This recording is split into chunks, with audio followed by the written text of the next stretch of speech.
Hang biar betul ni Sanusi. Betul ke waktu tu hang bukan menteri besar? Kalau hang bukan menteri besar waktu tu, siapa pula yang lantik Cikgu Azman jadi exco Kerajaan Negeri Kedah? Cuba hang fikir, ingat betul-betul, bulan Mei 2020, hang telah pun menjadi MB Negeri Kedah. Bulan Jun 2020, hang dah lantik dah exco Negeri Kedah.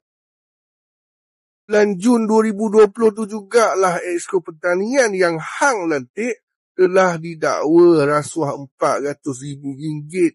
Ya, kita tahu Cikgu Azman tu dia exco Pertanian sejak dari tahun 2018.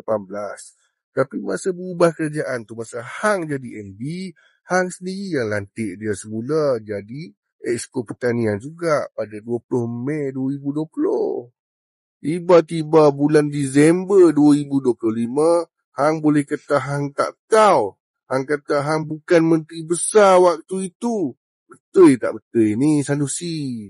Jadi macam mana hang duk kata ini bukan zaman hang jadi MB? Macam mana boleh kata hang tak tahu?